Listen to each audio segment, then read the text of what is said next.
কৃপায় আমি পেয়েছি কিছু, কিন্তু বিধাতা জ্বলেনি মানে মায়া বিনাশিনী কৃপা।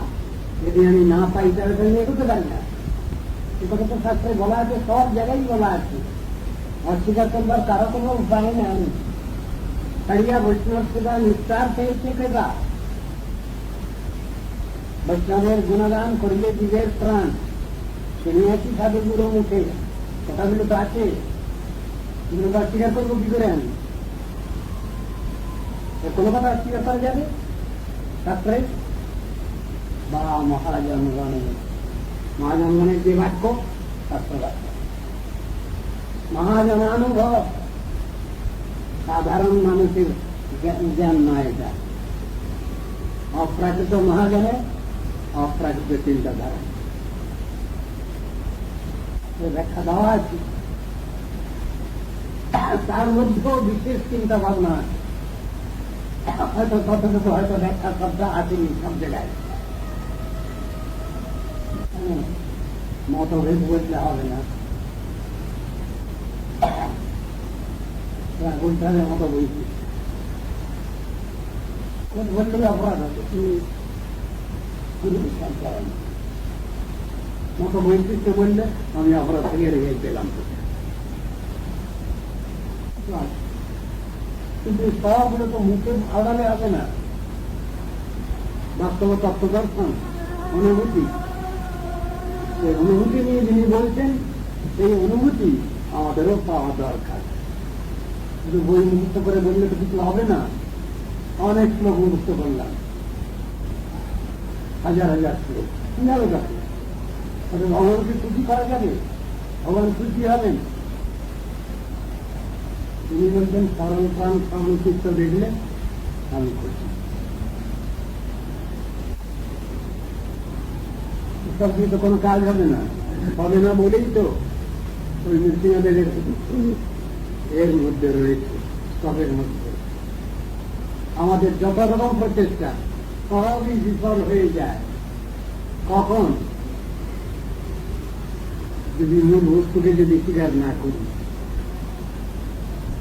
কিন্তু তাপই প্রপতন্তু পর্বতা অটন্তু তীর্থানি পটন্তু চ আগমন যজন্তু জাগৈ বিদদন্তু বাগৈ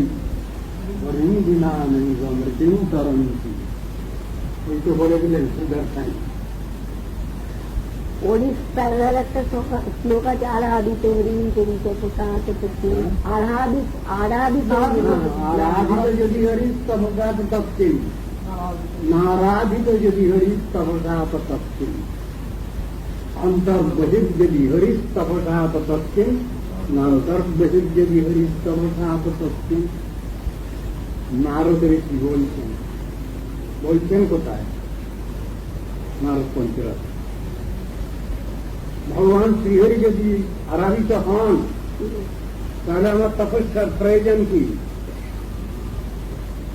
আর ভগবান শ্রীহরি যদি আরাধিত না হন, তিনি যদি আমার মুখ্য আরাধ্য বস্তু না হন, তাহলেই বা আমার তপস্যার ক্লেশের কি দরকার? অন্তর্বহির যদি হরিস তপসাত দক্ষিণ, আমি অন্তরের বাইরে যদি সেই প্রেমময় ভগবানের শ্রীমূর্তি সবসময় যদি চিন্তা ভাবনা করতে পারি, তাহলে আমার তপস্যার ক্লেশের কি প্রয়োজন আছে? অন্তর্বহির যদি হরিস তপসাত দক্ষিণ, আর অন্তরের বাইরে যদি সেই ভগবানের কোন চিন্তা ভাবনা আমার নাই, সেই ভগবানের প্রতি কোন শ্রদ্ধা ভক্তি নাই, তাহলেই বা আমার তপস্যার ক্লেশের কি প্রয়োজন? মূল লক্ষিতব্য বিষয়ে ওখানে আলোচনা করতে চাইছেন।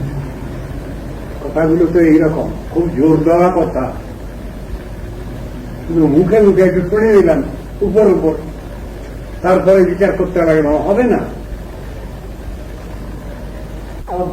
গৌড়ীয় গুরুবর্গের বিচারের মধ্যে, হরিকথার মধ্যে লেখা আছে, সেই নামের সাধন, সেই নাম ভজনই হল শ্রেষ্ঠ ভজন। আছে না? অনেক জায়গায় লেখা আছে। এখন আমি যদি মনে করি যে আমি শুধু নামই করব, কিছু করব না, আর কিছু করবে না, বলেন না, নামে তো সব হবে। সুতরাং আমি সবসময় শুধু নামই জপ করবো, আর কিছু করবো না। তুমি সংসারে কোনো কাজ করবে না বল না, নাম করলেই তো সব হয়ে যাবে। মন্দিরেও সেবা করবে, ঠাকুরকে খাওয়াবেন না? আপনার ঘরে ঠাকুর নেই? হ্যাঁ আছে তো। তার জন্য রান্না করবেন না? কি দরকার? খেতে হবে না সময় মতো? কি দরকার? নাম করলে তো সব হয়ে যাবে। এই হলো এক জাতীয় ফাঁকিবাজ, এক শ্রেণী, তাদের উক্তি এগুলো। আমার ঘরে আরো 5 জন আত্মীয় স্বজন আছে, তাদের প্রসাদ দেবো না আমি রান্না করে? দিতে হবে তো। ঠাকুর কি উপবাসী থাকবেন? অনেকের এইরকম চিন্তা মাথায় ঢুকে যায়। নাম করলে যখন সব হবে তখন বোধহয় শুধু নামটাই করতে হবে, আর কিছু করতে হবে না। এই নাম করা মানে ওই গালাগাড়ি দিয়ে সরস্বতী পুরো বলেছেন যে কাশি টানা, মালা টানা, কাশি টানা নাম করা হয় না। ওটা সেবার বিভিন্ন বিভাগ আছে, সেবার বৈশিষ্ট্য আছে, সেবার বৈচিত্র্য আছে, নামের সঙ্গে সব আছে, সমস্ত অনুশীলন আছে। খাতে হবে, পড়াতে হবে, তাকে ঘুম পাড়াতে হবে। আরো 5 জন কারেক্টিং এ আছে, তাদের প্রতি আমার কর্তব্য দায়িত্ব পালন করতে হবে। সবই ভগবানকে কেন্দ্র করে। এই জিনিসটাকে কি বাদ দিয়ে নাকি? সাধন ভজনকে এই জিনিসটাকে বাদ দিয়ে, যে জিনিসটা আমরা সাধারণভাবে করি আমার স্বরূপে,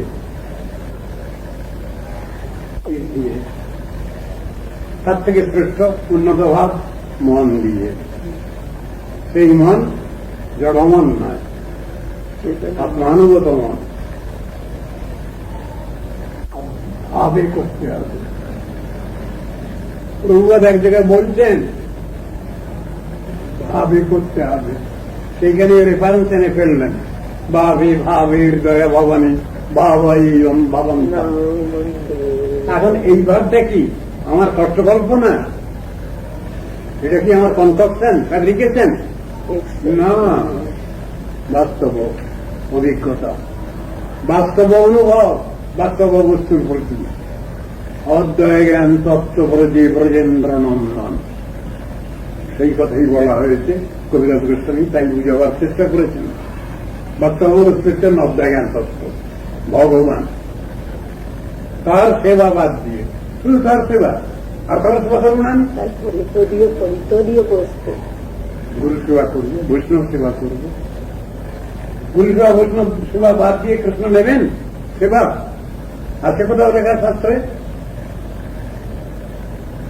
কৃষ্ণ সেবা করবো, আর কাউকে জানি না। আর কাউকে করবো না? রাধারানীকে দেবো না তো কিছু? সখীগণকে কিছু দেবো না তো? অন্যান্য ভক্তগণকে গুরু বৈষ্ণবকে দেবো না তো? এইসব কথাগুলোর মানেই বোঝে না লোকে। এই কথা শুনতে হয়, শোনে, আসলে এর ভিতরে যে গভীর রহস্য আছে বুঝে না। কাকো বাদ দিয়ে নয়, এই কানেক্টিং লিঙ্ক আগে বেরি। আমি যদি গুরু বৈষ্ণবকে না মানি, ভগবান সেবা নেবেন না আমার কাছ থেকে, বলবেন তুমি দান দিই কাউকে, তোমার সে নেই না, আমি নেব না। বরং ভগবান বলছেন গুরু বৈষ্ণবের সেবা করলে পরে তবে আমার কাছে আসবে। এই বুদ্ধি যদি তোমার থাকে তাহলে আমার কাছে আসবে, তাহলে আমি তোমাকে মানব। ঠিক ভগবান এরকম বলছেন। আবার গুরু বৈষ্ণব ওই বলছে, ভক্তরাজ যিনি সবসময় ভগবানের চিন্তা ভাবনায় আছেন, তিনিও বলছেন আমার কৃষ্ণকে যদি ভালো না বাসো তাহলে আমার কিচ্ছু দরকার নেই, তুমি আমার কাছে আসবেন। ভাব পরে এটা কখনোই এদিক ওদিক করা যায় না। যদি কেউ করেন তাহলে মিসলিডিং, ভুল হয়ে গেল। কি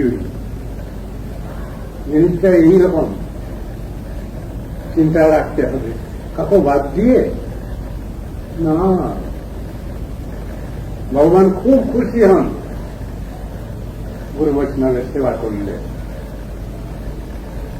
আবার একজন ঘনিষ্ঠ ভক্ত গুরু বৈষ্ণব যাই বলুন, তারা বলবেন আমার ভগবানকে যদি ভালো না বসো কোনো সম্পর্ক নেই তোমাদের সঙ্গে,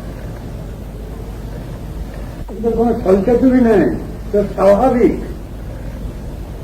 এই ভাব, এটাকে বাদ দিতে কখনোই চলে না। ভুল বোঝাবুঝি তো সাধারণ মানুষের সব সময়ই আছে, সব সময়ই আমাদের রাগ আছে, ভুল বোঝাবুঝি আছে,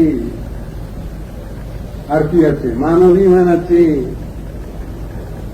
এই নিয়ে তো বসে আছি আমরা। কীর্তন তো হয়, অভিমান মঞ্চের উপরে ছিলাম, গান তো করলাম, এখন আমার হৃদয়ের দোলা দেয় কোথায়? কার পরে আমি মানবিমান করি? যে আমার মানবিমান বুঝবে, অনুভব করবে, তারপর তো রাগ করবো, তারপর তো মানবিমান করবো। যার পরে রাগ করলাম, যার পরে মানবিমান করলাম, সেগুলি নাই বুঝতে পারলো, তবে মানবিমান করার লাভ কি?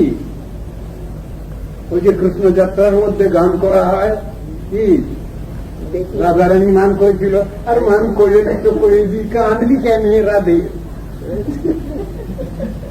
আরে কথাটা তো এমনি গুড় রহস্য। মান যদি করেছিল কাঁদলি কেন?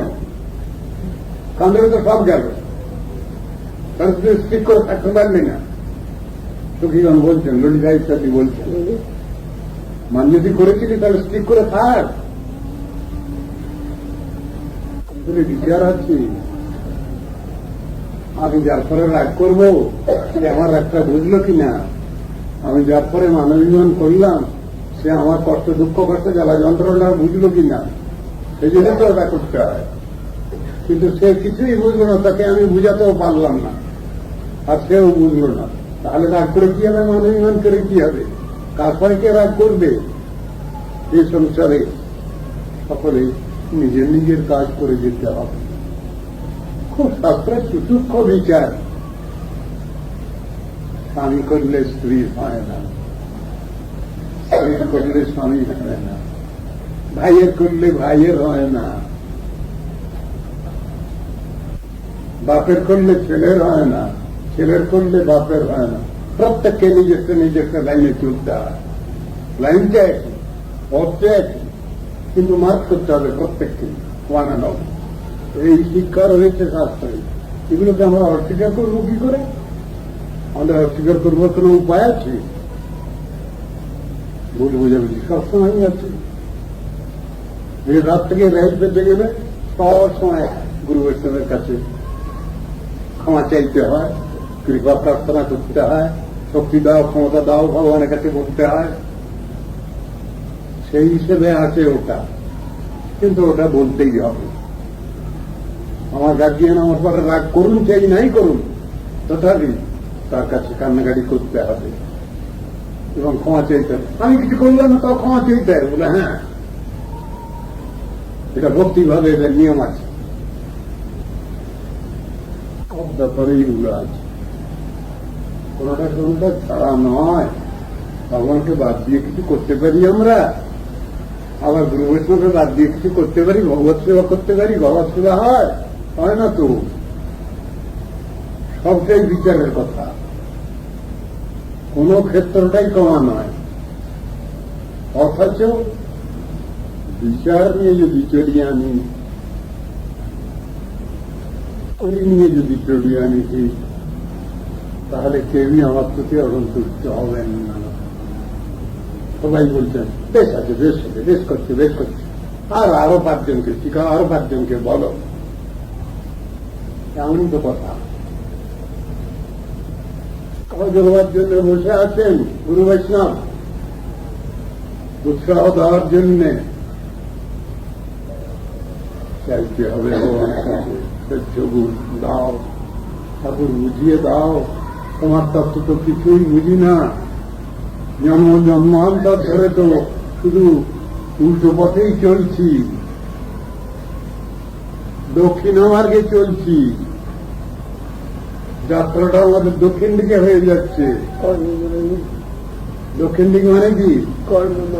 জমের দক্ষিণ দুয়ার, এটা হল খরচের খাতা। আর উত্তরাখণ্ডের যাত্রা ভালো, এটা ভগবানের দিকে যাওয়ার রাস্তা, পজিটিভ সাইড। এই কথাই তো শাস্ত্রে শিখিয়েছেন। পাণ্ডবগণ গেলেন কোথায়? সরকারগণ করলেন না, লেখা আছে মহাভারতে, লেখা আছে পাণ্ডবগণের স্বর্গ কোনটা গো? আর আমরা একটু পুণ্যি টুন্নি করলে যে স্বর্গে যাই, সেই স্বর্গটাই বা কোথায়? আমরা বসে আছি এখানে জড় জগৎ, মাই ব্রহ্মাণ্ড, ভূলোক। সাধারণ মানুষ একটু পুণ্যি টুন্নি করলে কেউ ভূগোলোকে, কেউ বা স্বর্লোকে। পাণ্ডবগণ যেখানে মঠ করছেন সেটা হল অত্র স্বর্গ বিসর্গস্য, সে স্বর্গ হল বৈকুণ্ঠ ধাম, সেই দিকে মঠ করছেন। যে রাস্তা দিয়ে গেছেন সে বদ্রীনারায়ণ দিয়ে। আপনারা যদি বদ্রীনারায়ণে গেছেন তাহলে বদ্রীনারায়ণ থেকে মাইল 5 দূরে একটা জায়গা আছে, কৃষ্ণ বেদব্যাস, সেখানে ভাগবত ডিসিশন দিয়েছিলেন সেই জায়গাটা।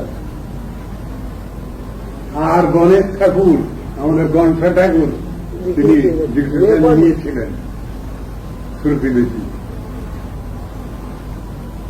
এখানে কোন শর্ত আরোপ করেননি গণেশ।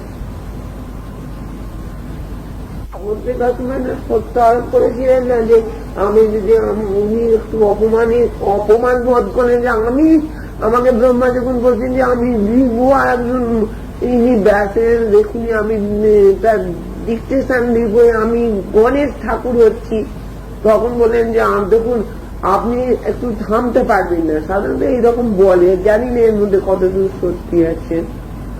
বুঝতে পারি আমার লেখনি আপনি ডিকটেশন কন্টিনিউয়াসলি বলে যাবেন, থামতে পারবেন না।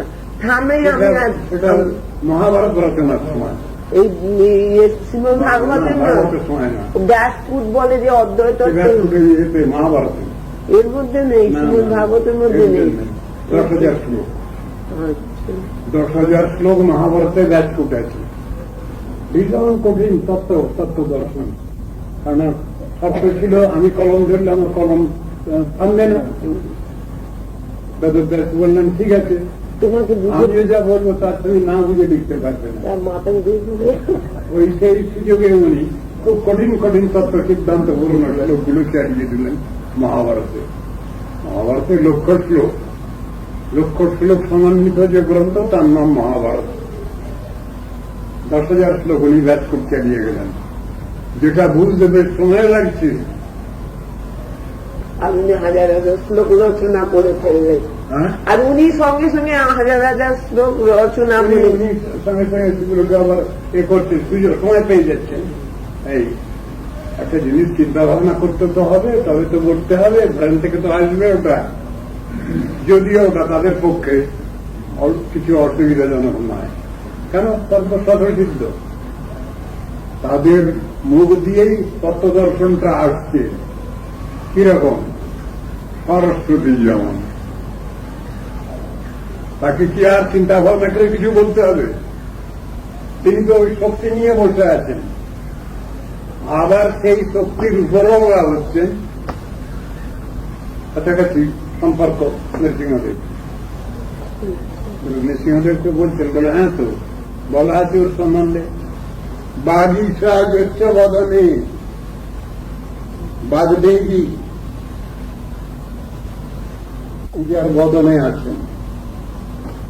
লক্ষ্মীর জ্যেষ্ঠ বক্ষসী, লক্ষ্মী যার বক্ষে আছেন। আর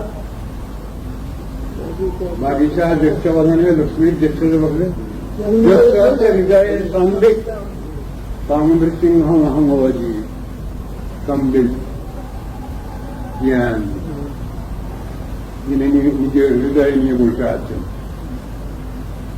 সেই নৃসিংহদেবকে আমি প্রণাম করি। ওই অধিকার তার আবার উপরওয়ালা নৃসিংহদেব। সাধন ভজন বিষয়ে যত বাধা বিঘ্ন আছে সব বাধা বিঘ্ন ঠাকুর তুমি দূরীভূত করে দাও আমায় ভক্তি জানিয়ে দাও, বুঝিয়ে দাও, তুমি সব বাধা অপসারিত করো। এই কথাই তো তার কাছে প্রণাম আছে। নৃসিংহদেবের ব্যাপারে গৌড়ীয় বৈষ্ণবদের একটা স্পেশাল চার্ম আছে নৃসিংহদেবের সম্বন্ধে, যে চার্মটা অন্য এতে কেউ বোঝে না। নৃসিংহদেব কত তার স্নেহ, কত তার বাৎসল্য, সেই জিনিসটা গৌড়ীয় বৈষ্ণবগণ অনুভব করেন। সারস্বত গৌড়ীয় বৈষ্ণবগণ সেইটাই বলে বোঝেন না। আমাদের সাধন ভজন পথে যত বাধা বিঘ্ন আছে সব কাটিয়ে দেন, সব সরিয়ে দেন, লাইন ক্লিয়ার করে দেন। এমন দয়াল ঠাকুর। তুমি কৃষ্ণ ভজন করবে? হ্যাঁ করবো, যাও গো ভাই দিস ভাই আশীর্বাদ আছে। উনি বসে আছেন এখানে, বাচ্চা বয়সে নৃসিংহ মন্ত্রের উপর করছিলেন। কুর্মদেবের বলেন যে হ্যাঁ উনি যেমন বলেন যে উনি ভক্তিবিনোদ ঠাকুরের কাছে কুর্মদেবের আর ওই তো কুর্মদেব ওই মানে ওই বাড়ির ভিত্তি প্রস্তর করতে খান করতে গিয়ে কুর্মদেব উঠেছিলেন। সেই কুর্মদেবের পুজো দিয়েছিলেন ভক্তিবিনোদ ঠাকুর, আর নৃসিংহদেবের দিয়েছিলেন। 8 বছর তখন বয়স, 7-8 এরকম বয়স, সরস্বতী ঠাকুর। সেই সময় থেকে উনি ইয়ে করতেন। নৃসিংহদেবের সঙ্গে যা কিছু লেখা আছে সব ওই আমাদের পক্ষে উনি এত দয়ালু, কৃপালু, এত ভক্তবৎসল। কান্নাকাটি করলে ওর কাছে আমার সাধন ভজন পথে যত বাধা বিঘ্ন আছে ঠাকুর, যত রকমের, তুমি দয়া করে সরিয়ে দাও, আমি তো কিছু করে উঠতে পারছি না। আচ্ছা যা বেটা, তার লাইন ক্লিয়ার, কোনো বাধা নেই। উনি জানেন ওই ঘড়ি আপনাকে মহারাজ আপনি নৃসিংহদেবের আপনাকে জিজ্ঞেস করবো, আপনাকে নৃসিংহদেবের মন্ত্রকে পরমগুরুমালা দিয়েছিলেন? জানি না, বলবো। হ্যাঁ পরমগুরু মহারাজ ঘরে যাবার রাস্তা করে রেখেছি, যা যা করবো সব প্রতিজ্ঞা আমি পালন করি। ওই এর মধ্যে আছে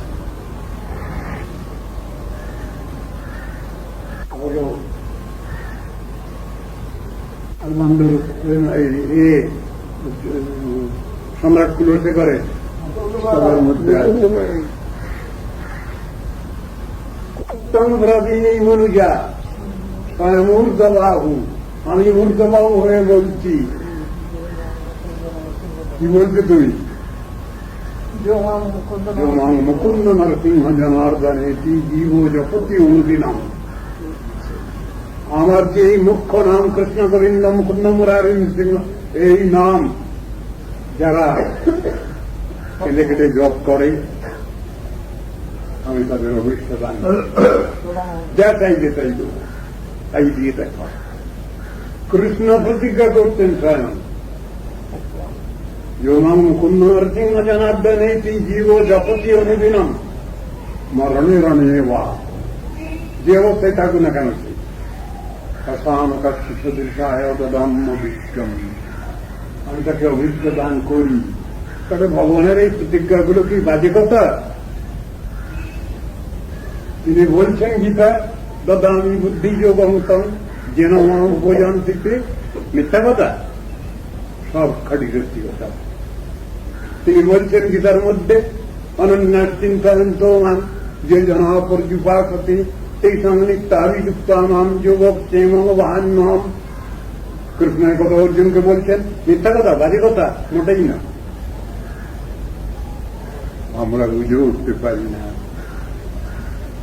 আমরা যখন ওইরকম স্টেজ পাই, আমাদের জন্য সব চিন্তা ভাবনা আছে, সব চিন্তা ভাবনা।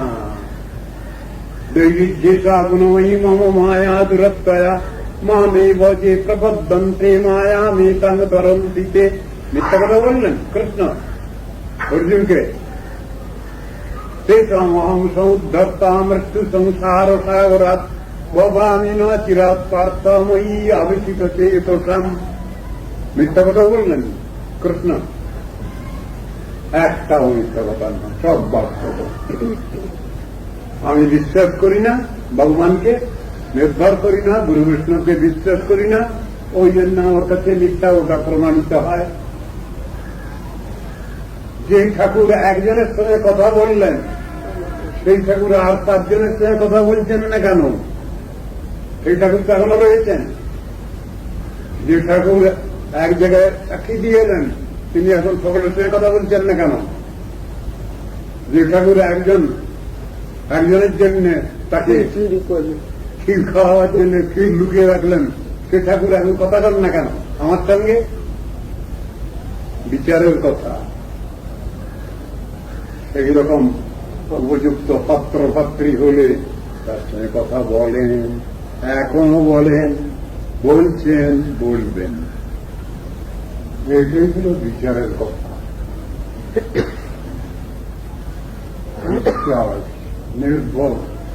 নির্ভরতা, এই বিশ্বাস থাকা চাই আমাদের। এই বিশ্বাস না থাকলে হবে না।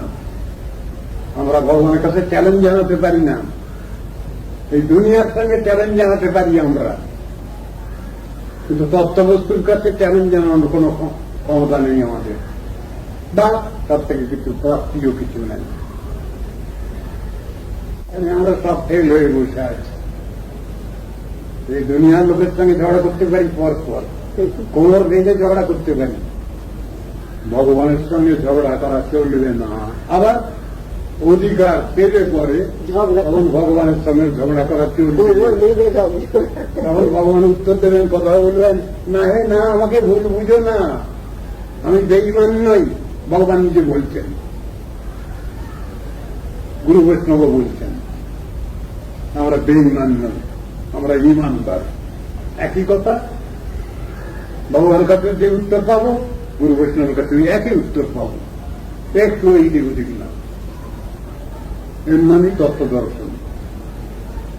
সেই ভগবানকে ভজন করবো না, কার ভজন করবো? কর্ম দয়ালু শরণং ব্রজেম। রাক্ষসী পুতনা শিশু খাইলে নির্দয়া, ঈশ্বরে বলিতে গেলা কাল কুটে লেগিয়া, তাহারেও মাতৃপদ দিলেন ঈশ্বরে, না ভজে অবোধ জীবে হেন দয়ালু রে। এমন দয়ালু কৃষ্ণকে আমরা বুঝতে পারছি, জানতে পারছি? বুঝি না। ভক্তবৎসল, কৃতজ্ঞ, সমর্থ, বদান্য, এনে কৃষ্ণ ছাড়ি পণ্ডিত নাহি ভজে অন্য।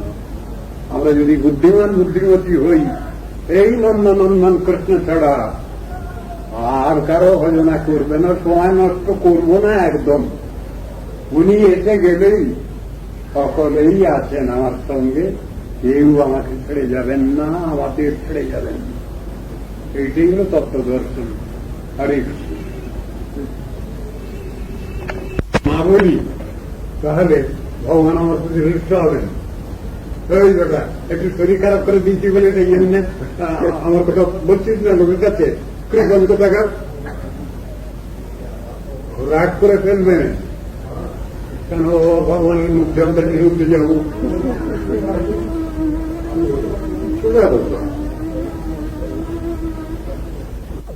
থাকেন ওরা মনে করেন কি জেনে ওর শরীর একটু খারাপ হচ্ছে, সে না বললেই হয়। কিন্তু হরিকথা যদি না বলি তাহলে ভগবান অসন্তুষ্ট হন। হরিকথা যদি আমি না বলি তাহলে আমার গুরুদেব অসন্তুষ্ট হন, বৈষ্ণবগণ অসন্তুষ্ট হন, সকলেই অসন্তুষ্ট হবেন। কিছু না হোক 10-15 মিনিট বলব, নেই মামাতে কানানো হলো, এই তো কথা বলতে হবে। প্রতিজ্ঞা, জপ তপ সবই না হলে আমি খাচ্ছি, প্রসাদ পাচ্ছি, আমি ঋণী হয়ে যাচ্ছি না বৈষ্ণবদের কাছে? গুরু বৈষ্ণবদের কাছে ঋণী হয়ে যাবো তো আমি।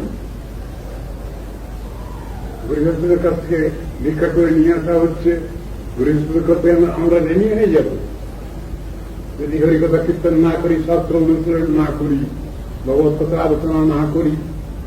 এসব বিচারগুলো তো রয়েছে, প্রত্যেকটি মানুষের ভিতরে এই বিচার থাকার দরকার আছে। সেই জন্যই এসব কথাগুলো শাস্ত্রে বলা আছে। আমরা ঋণী হয়ে যাই। যদিও গুরু বৈষ্ণবের কাছে যে ঋণ, সেটা সাধারণ ঋণ নয়। দুনিয়ার লোকের কাছে ঋণ করলে আমাকে আবার ফের এসে জন্মগ্রহণ করতে হয়, কিন্তু গুরু বৈষ্ণবের কাছে ঋণ করলে ঋণ সম্মুখ হয়ে যেতে পারে। আর তার কাছে তো ঋণী থাকতেই হবে। তারা যা দিচ্ছেন, গুরু বৈষ্ণব যা দিচ্ছেন, তা তো ঋণ আমাদের জীবনে কোনোদিন শোধ হবে না। জানি না, জন্ম জন্ম আপনারা যা দিচ্ছেন কখনো শোধের শরণম শরণ্যম গত মুকুন্দম পরিচিত করতাম, এটুকু শুনেছি ভাগবত। এখানে হরিভজন করলে, ভগবানের নাম করলে, তার সেবা করলে সব মুকুব হয়ে যাবে। এই ভরসা আছে, এই বিশ্বাস আছে, এই নির্ভরতা আছে। এটুকু অন্তত বুঝে নিয়েছি। গুরু বৈষ্ণবের কাছে কান্নাকাটি করলে, ভগবানের কাছে কান্নাকাটি করলে সব ঋণ মুকুব হয়ে যায়। আমি দিতে চাই না, আমি ভক্তম ভবত ভগবান মৎকর্মানুরূপম এই তৎপ্রাপ্তম মম বহুমতম জন্ম জন্মান্তরে তৎপাদাম ভূর্ভুজগবতা নিশ্চলা ভক্তিরস্তু।